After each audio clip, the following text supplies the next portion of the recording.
What's up, guys? Welcome to round 20 with Malik Scott. I did this interview over a year ago with Malik in Brooklyn. This was in preparation for Wilder's fight versus Dominic Breazeale. So we figured for episode 20, round 20, that we would throw it back to Malik Scott, one of my original interviews I did out of my backpack in Brooklyn. So I hope you guys enjoy it. As you can see from the interview or about to see, Malik's got an amazing mind for the sport. And in recent news, now he's taking over training duties for Deontay Wilder in preparation for the trilogy against Fury. So a really cool interview over a year ago. I hope you guys enjoy it. Check it out at THEPODMATRIX. Let's go. All right, what's up, everybody? Another episode of the Brooklyn Boxing Podcast. I'm Pat Healy. I'm here with Malik Scott, a.k.a. The Odd Guy. What's going on? What's going on, brother? How you doing? Good, good. So what's the story behind that nickname? You calling yourself The Odd Guy? It's just a self-identified name that I came up with myself because of the decisions that I like to make, the decisions I don't like to make, the way how everybody is going one way and they think it's right, but I think another way is right. I go the way that I feel as though it's right. And I'm like that with all parts of my life, in conversation, in a gym, just talking to people, communicating with other human beings. Like whatever it is I stand for that is right. I'm about what's right, like, you know what I mean? And we're living in a time, to me, where people are about what's trending. I'm not about what's trending. I'm about what's right, and I'm about what I like. And in this time, that's kind of odd. So I call myself The Odd Guy. Cool. Yeah. I like that, man. Yeah, just, I like that. You know, self-identified. Cool. Well, let's talk a little bit about your background. Obviously, we got the big fight with Deontay this weekend, but yeah. I want to talk with you a little bit about your own journey. Absolutely. You know, you grew up in Philly, started boxing at a young age. 12 years old. 12 years old. So, you know, what brought you to boxing? Why, why boxing? I have a brother, Jamil Rucker.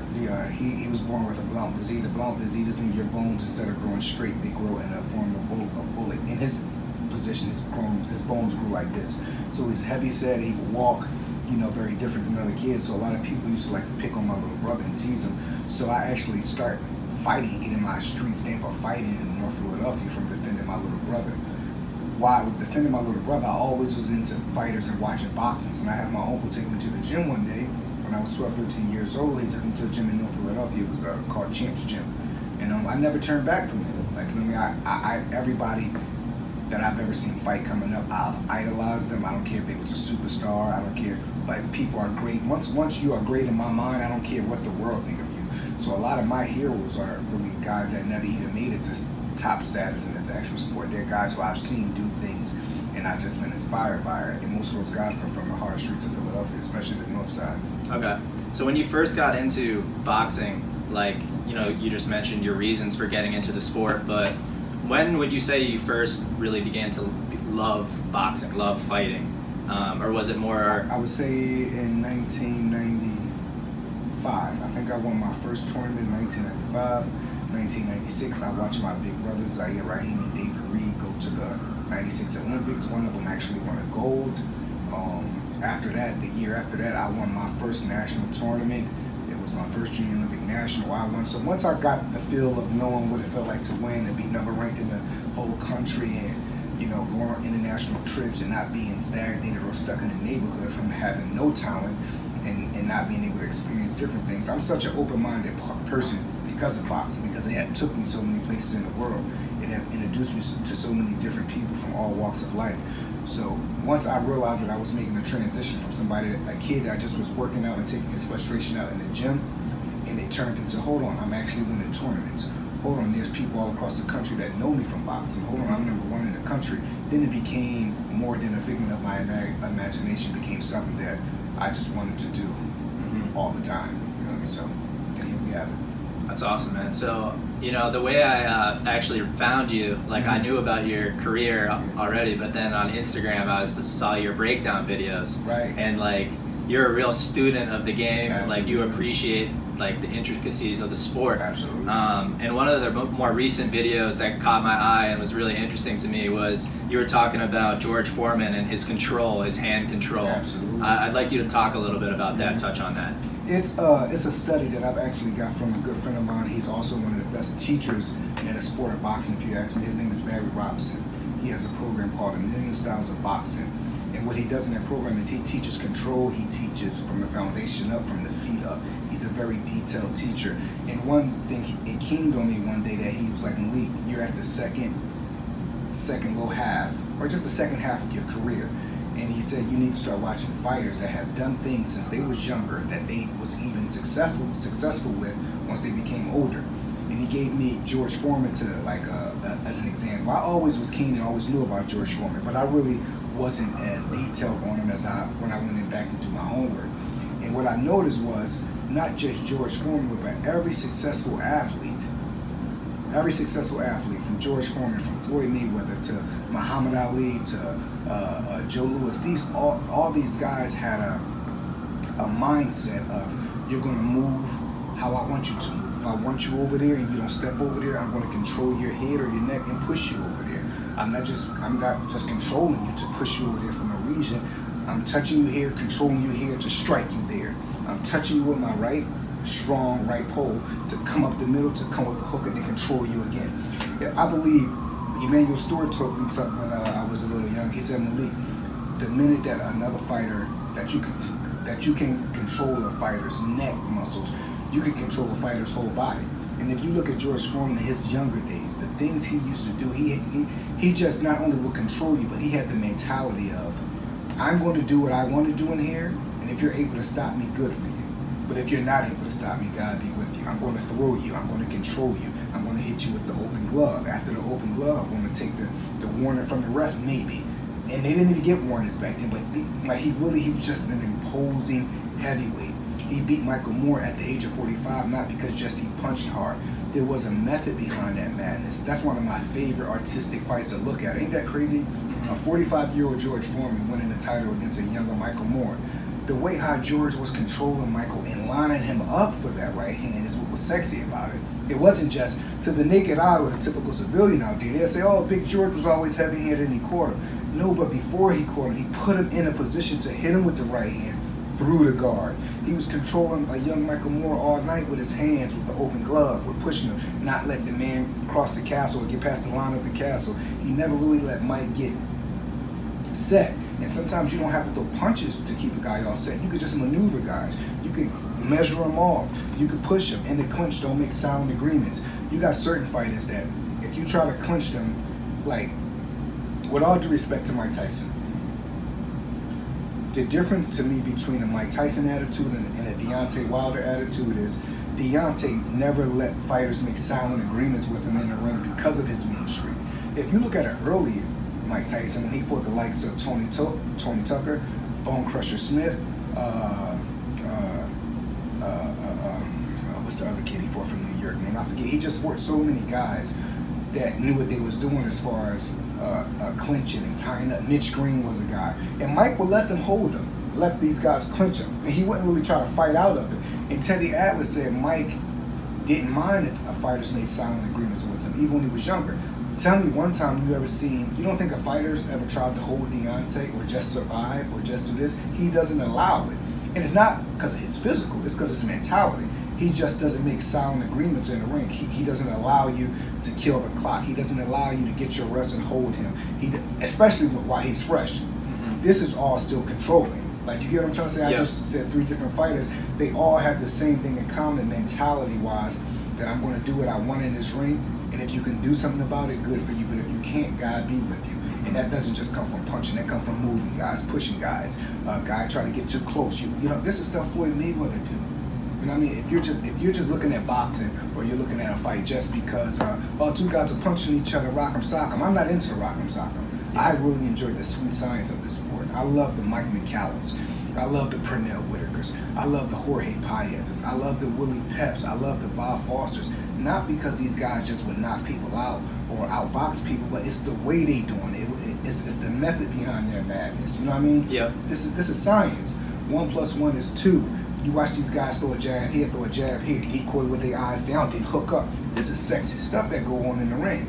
I'm just a fan of it. You know what I mean? So, you know, it's just like mathematics to me. It's just like some people you may meet in the world is in love with science. They love the way how geography goes like this, or you could put something under a magnet and it holds it and the gravity won't allow it to fall. That's how I am with boxing. Just like that. Like, you know what I mean?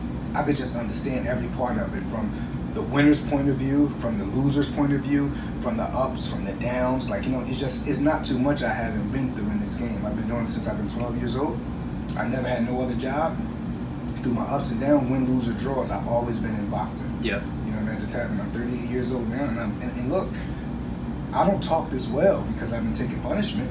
Right. I don't talk this well because I haven't got hit. Right. Like, you know what I mean? And you had 40 plus fights. Absolutely. And this is not even counting my 75 amateur fights. Right. You know what I'm saying? So obviously I believe, you know, I'm blessed with a gift. I know what I'm doing, and I know about this sweet science. So I'm just, you know, I love sharing. I love breaking down those videos because it opened the naked eye of the typical civilian out there that's just looking at a fight raw and not looking at a fight for details. Yeah. I look at fights for details, and that's why I don't go to fight parties. Right. Because you'll get caught up in the wrath of commentators. Yeah. Your homeboy high fiving. Yeah. People excited. Like, I really like to look at boxing on a laptop in an empty Starbucks where no one is at, and I got my headphones on. I'm just enjoying some coffee and I'm watching it like this. Yeah. That's like a perfect night to me. Yeah. I would never go to a fight party. Yeah, I can You know speak what on I'm yeah, I can speak on that sort of on the other side. Yeah. Because, you know, before I was like really into fighting, the way I would watch fights is more for entertainment. You know, I wasn't really looking at the because it's details. entertainment. It's entertainment at the end of the day. It's a show business. But once you know, I've been really getting into it and trying to study it and train myself and just, you know, the best way to learn is by doing it. So I've been trying to. You've been training and everything? I've been training and everything and trying to get into it. I got my pads. Yeah. Some pad work. Yeah, we can do pad work after. I'm ready. Absolutely. I'm ready. Yep, I got some drills. But yeah, so like now when I'm watching the fights, I'm trying to watch it from the angle that you watch it from. Obviously, I don't have your mind. You know, I don't have your experience. But you're looking at it from not just a brutal angle. Right. Because, bro, I respect all fighters that get into this ring, and I could pick out something very good that each fighter do different than another fighter. Yeah. I watch fights for details. Yeah. I watch even if I watch highlight clips of, we'll say, Michael Jordan, Allen Iverson. Yeah, Michael Jordan can dunk real good, but I used to love the way he would like strike to the middle of the paint, and it'd be three big guys there. He would stay nice and calm and cool, and that to me, that's what he was a master at, staying cool under the heat. Yeah. In boxing, that's the same thing. If two guys just go in there hot-headed, it's just a brawl. It's just a brawl. Somebody has to remain calm. And Customano used to tell Tyson that a lot. The other guy is scared just the way you're scared, but the only difference is he can control his fear and make it work for him. The way you make fear or the way you make doubt or misunderstanding or anything like that work for you is you got to stay calm. Yeah. You know what I mean? If a fire broke out right here and we just went ecstatic mentally, we'd get stuck. Yeah. But if we stay as calm as possible, of course we're not going to be like we're about to have ice cream and cake. But if you can just stay a little calm as possible, you'll see your openings, you'll see your way out, and you know, that's the sweet science is like that as well in every other sport. Yeah, that's what's really fascinating to me. Just from the standpoint, like I'm a taller guy a little bit for my weight, I guess. Yeah, I'm about 195, okay. But I could trim. Okay. But like just from, you know, a couple times that I've sparred, I like to stay on the outside because I feel like I have distance. Right. But what I've been really interested in is guys when they stand in the pocket with each other and they're calm and able to see the punches and move. That's to me is just like what you were talking about with Jordan, the ability to stay calm throughout the air, composed. Absolutely. Floyd, it's an incredible thing. Yeah. Like Floyd, like it's not that he haven't been in fights where God has actually tried to test him. Yeah. But when he do get tested, nobody is more physical than Marcus McDonough. I believe Floyd beat him because he didn't get excited with that kind of style McDonough, possessed. He had to stay calm during the fight. You got to be able to see the shots. You got to be calm. You got to be cool. Like, you just have to be ring temperature calm, not out on the beach Santa Monica calm. Obviously, it's two different entities. Like, you know what I'm saying? So he just is always calm. And I notice most fighters that I really, really admire are not fighters that are extremely excited. Like, they're very jittery. They're very, like, you know what I mean? That's not. I enjoy the essence of the Pernell Whitakers. Yeah. I enjoy the essence of the George Foremans, the essence of the Zaire Rahims. Like, you know what I'm saying? Yeah. Like, these are the guys that I really enjoy because it looks like they know what they're doing. Even at times that they may be unsure of themselves. When you are nice and calm, no one can tell. Right. Like, you know what I'm saying? Yeah. I'll put it like this. If you put somebody that is very, very loud or very, very obnoxious in the corner and just watch them, and let them be themselves, and you put somebody just calm, cool, and quiet in the corner over there, people will have more judgment about this one that's being loud and obnoxious. It's nothing to say about somebody that's calm and cool, because why? You don't know what they're thinking. You could try to act like you know, or they just quiet because they're scared. No, I know a lot of quiet people that's not scared at all. They're the most bravest. And I know a lot of loudmouths that's not about that action. They're the most cowardice. So it just all depends on the individual. But I believe staying calm, cool, and collected in this sport, especially under the lights, has everything to do with victory. Yeah, definitely. That's definitely interesting to hear from you. Yeah. You know, you're obviously Team Wilder now. You're on the bomb squad. Yeah, but you fought Deontay. Absolutely. And, you know, I wanted you to talk a little bit about that, how you went from fighting Deontay and now being part of his team. Okay, well, before me and Deontay fought, we always supported each other anyway. Before we fought, he would support my fights, I would support his fights.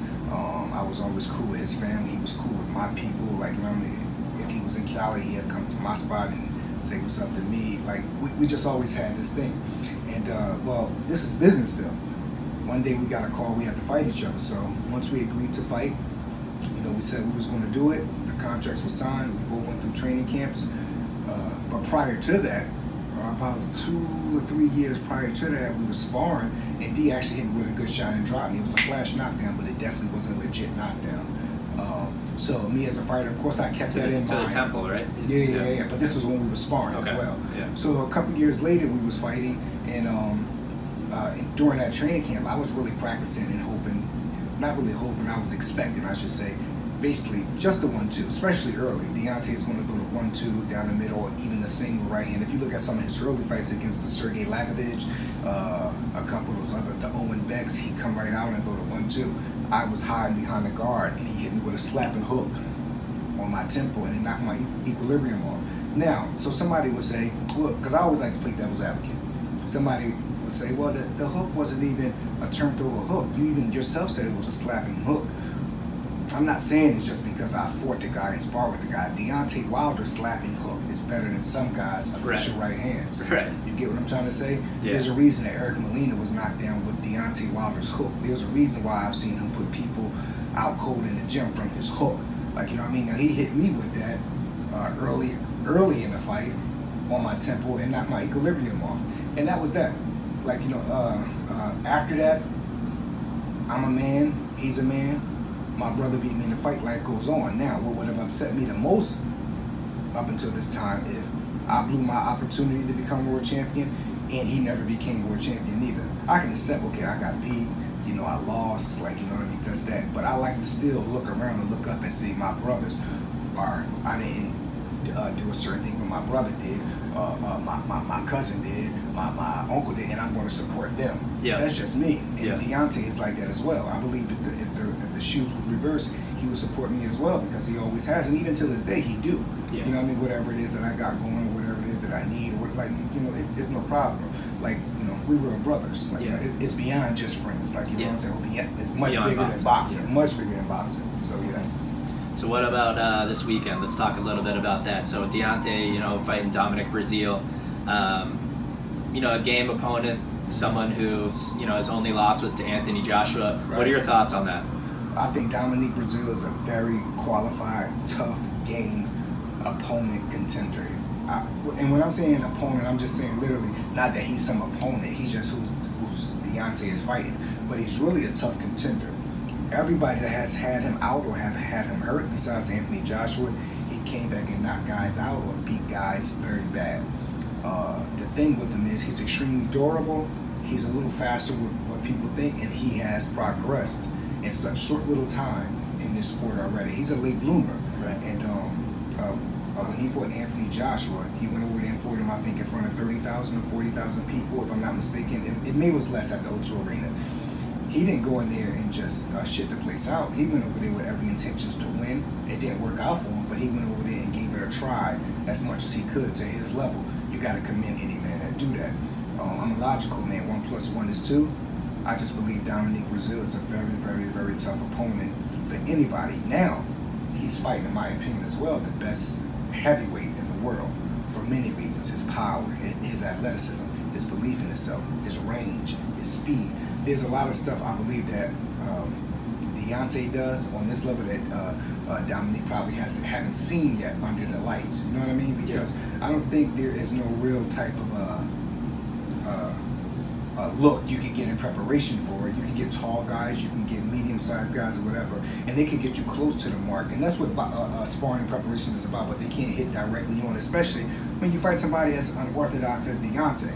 But we know one thing for sure, to be certain, that Dominic Breazeale is coming with heart, pride, passion, and he can punch for a big guy. He's not one of these big guys that can't punch. He can punch, and he's not some big, slow guy. So he's coming with his A game. He's going to give it a go, but I believe Deontay Wilder is just too much for him at this day and time. Yeah. Do you like doing predictions or in terms of rounds? Okay.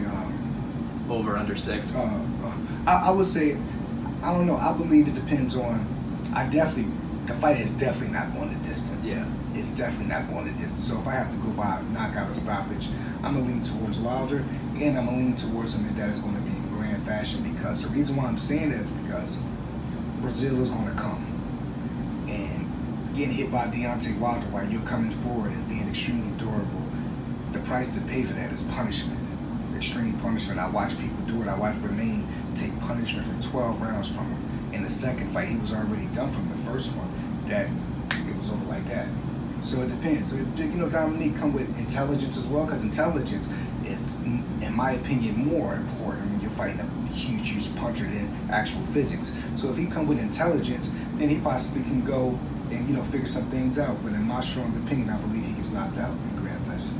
I don't know what round or nothing like that, but I believe it's going to happen. And speaking about intelligence, I know last time we talked at the open workout briefly about Usyk and Alexander Usyk, and that's another guy that you train with, and you mentioned his intelligence, his ring intelligence. Yeah. And for people who don't know, he's an undefeated cruiserweight king, and an Olympic gold medalist. And Olympic gold medalist. And he is a genius in the ring. He has and now a heavyweight. Yeah. And now he's moving up to heavyweight. Yeah. And he's not one of those guys that's moving up to heavyweight just to fight, the regular guys down at heavyweight. He's moving up, and right off the rip, he's fighting the Carlos Takams. He wants to fight the Anthony Joshuas. He wants to fight the Povetkin's. And in my personal opinion, he has the ability and the intelligence to become heavyweight champion of the world. And I haven't felt that way about nobody moving up to the division since, we'll say, not even Roy Jones, because I would say, probably Roy Jones, because he had John Ruiz was the champion, so that just was a perfect match. But I would say it reminds me of like how when Holyfield fought Kwawi, and then after that he moved up and did good things in the heavyweight division. That's the route I see for Alexander Usyk, and he's just a great person, good dude, great personality and everything. Works extremely hard, family man. Yeah, you want those kind of guys to do good. Definitely. Yeah, I think everyone's excited to see him in the heavyweight division. The heavyweight division is already on fire, and just to add him into the mix is great. It's awesome. So another question for you: what's your favorite style, you think, like of a fighter, either to watch or emulate, even, because I know you emulated Fury a lot in the lead up to that fight. Yeah. Is that something you enjoy doing? Well, if I can. Like, I don't think nobody can move and mimic like how Fury does, but I believe I have certain antics that I do that can, little feelers almost, of like what he do. But like I said before, the most calm, cool, and collective guys, like how I'm feeling right now, and I would love to, box like Julian Williams did the other night against Jared Hurd for the rest of my life. With Julian, great fight, by the way. Oh my God, J-Rock! I've never seen a performance like that in my life. That's saying so much. You know how many legends I've seen fight? But he he stuck to the game plan. He went away in solitude in training camp. He came back from a loss. Not only did he fight a unified champion, for the big, tough unified champion in the guy's hometown. They wrote him off, and he came in there as if he was the champion.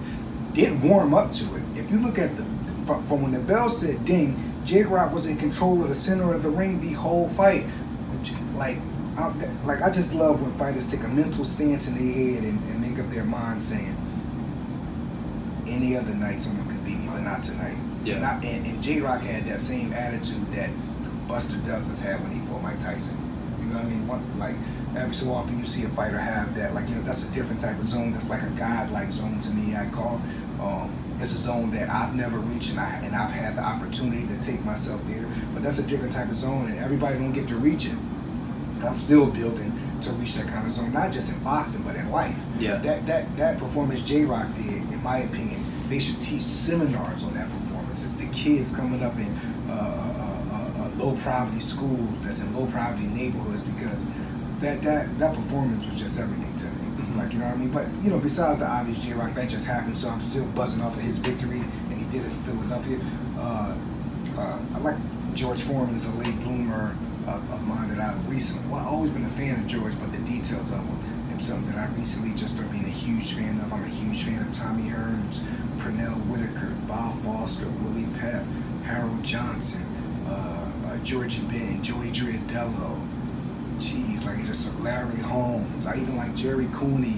I love the demolition job he did to Kenny Norton. Just so many fighters, man. Like, so many. Dick Tiger, who Bob Foster won the title off of. So many fighters. Did I say Harold Johnson? Yeah. Yeah, Harold Johnson. It like, the list just goes on, man. There's so many great fighters. If I had to emulate any of them, I would just ask God to put all of their spirits together and just give me a piece of it. Because I really look at them guys like the boxing gods. Like, you know what I mean? It's just crazy. And I believe, and I'm not blind enough or naive enough to be friends with somebody or be in somebody's era and can't tell. I believe Anthony Joshua, Deontay Wilder, Tyson Fury, I believe they are, in their own rights, are going in that direction as well. And I'm not going to say that just because they're my peers. I'm just not. I believe in giving people their roses while they're still here on earth, giving people their flowers while they're still on earth. Definitely. If you're great, you're great. I'm not going to wait till 20 years pass to start saying, man, that Deontay Wilder was something special. No. Yeah. He's my brother. He's special. He's super talented. Yeah. He's everything he believes he is. Anthony Joshua, special, very marketable, superstar. Tyson Fury, these guys are special. Then you got the Dylan Weiss that's coming up. Then you got the Stephen Shaw. It's so many guys that is just coming up. Of that big three, that three-headed monster right there, Wilder, Fury, and Joshua. Then you got Joseph Parker just right there. Right. Still. Yeah, you got those three guys, and then you have a bunch of guys right there, I feel like. Paulie Malignaggi said something the other day that made so much sense. He was like, 3 champions. Well, the 3 top guys in the division, right? They're at the top, boom. Yeah. But the guys that's under them are not guys to sleep on. No. Because if these guys are not on point... Luis Ortiz. Oh, Luis Ortiz. Someone I fought. Like, that's what I'm saying. These guys, it's like, the division's on fire right now. Yeah. It's on fire right now. And I believe the top 3 guys that's considered the top 3, I agree with that opinion of them. Yeah. There's nobody that's at the top that I'm like, how the hell? We're out of that stage of the division. Because at one time it was people that was in position and fighting and TV. It's like, man, what the fuck is this? How the fuck is this? This dude can't fight. How did he get the position? No. When you see these 3 guys fight who we're naming now, oh, you get it all. They bring the power. You got one that brings speed. You got one that brings boxing. Personality, the look, everything. The look, Yeah. Absolutely. And the best thing too is, like, what opportunity awaits one of these guys? Because if Deontay can unify these titles, I mean, that's the best thing. There's such opportunity there, so it's a super exciting time in the heavyweight division. Yeah, then you got the guys that's still tough, the Povetkin's, the U6 coming up, like the division, not just the champions is on fire, but Pulev, like just the heavyweight division is on fire, not just because of the champions neither. You got contenders, and I'm the psychic of the heavyweight division because I'm seeing the young lions that people don't even really know about come right now because I'm down at the bottom working with them. I'm in their training camps. I know what's going on. Joe Jones. Bro, Junior 5 from New Zealand. Stephen Shaw was probably easily one of my favorite young lions in the heavyweight division right now. This kid can go. He's special. He's calm. He's cool. He's collective. He's been getting himself in better shape. Just remember that name, Stephen Shaw. Remember that name. Absolutely. And Junior 5 as well from New Zealand. And they both undefeated. You know what I mean? Very good fighters. Awesome. So I want to do a quick thing before we wrap up. We're going to do a little rapid round here, all right? So we're going to fire off some questions, quick answers. Let's get it started. Yep. So, favorite fighter, past or present? Favorite fighter, past? I got 2. Favorite fighter, past, I got to go with Lennox Lewis, Pernell Whitaker. Pre-fight meal? Pasta, broccoli, 3 things you can't live without.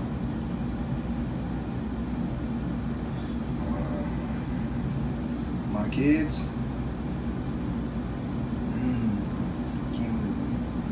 Cigar? I see, like you enjoy a nice cigar. Yeah, and I've tried. I think I'm gonna go with my cigar. Right. My kids, my cigar, and boxing. and boxing. All right. My kids, my cigar, and boxing. Let's go with that. If you weren't boxing, what do you think you'd be doing? Think you'd be an athlete? Or? No. If I wasn't boxing, I would be. God knows what, because I wasn't a good drug dealer. I got caught my first day trying to sell drugs. My mom caught me through the drug dealer, so I was awful at that. I don't know. I probably would be just some.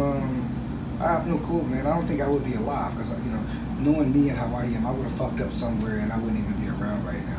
Because I don't think I ever was at a point in my life where I knew how to settle and appreciate the good things how I do now. If I had my mind state now, I would have a good job, family man, this, that, and the third. But I wasn't thinking like that coming up. So there's no telling where I would have been, but wherever I would have been. And you credit that to the sport? Absolutely. Yeah. Boxing saved my life. It's amazing. Many aspects, yep. What's your favorite music genre? I see you Oh put some old school stuff on there. I love Lana Del Rey. I love Miles Davis. I love Aretha Franklin. I love Cher. I love Halsey, the girl. Who else do I love? Diana Ross. I'm a Marvin Gaye fanatic. Marvin Gaye is probably one of my hugest inspirations. I love the Dells. I love the Pointer Sisters, the Supremes. I love violin music. Celia Cruz, Latin music. Charles Lemino, another one of my favorite artists. I love the soundtrack to Phantom of the Opera is one of my favorite plays of all time. Bro, I love music. It's life to me. Music comes before everything we just talked about. Yep. I don't know. I just said things to you about my kids. I just said things to you about my career, my friends, my brothers. Music comes after God. Yeah. You know what I mean? Because it's how I operate. It's art. You know what I mean?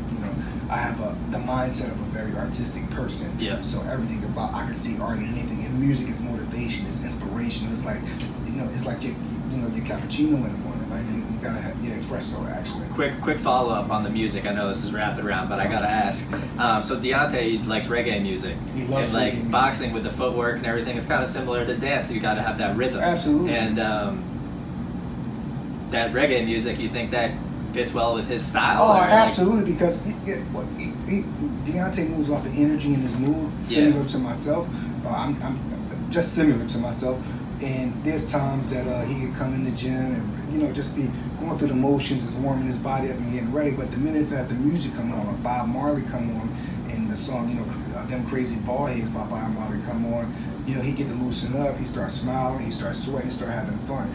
Now, would he probably would have started sweating and everything without the music? Yeah, but the music adds on that symmetric of like, I don't know what it is that music does. I don't want to be corny and cliche and say it gives you life, but it really does. Like, because if you're living, you already have life. Yeah. But it's different if I wake up in the morning, I'm like, oh, I don't feel like getting up.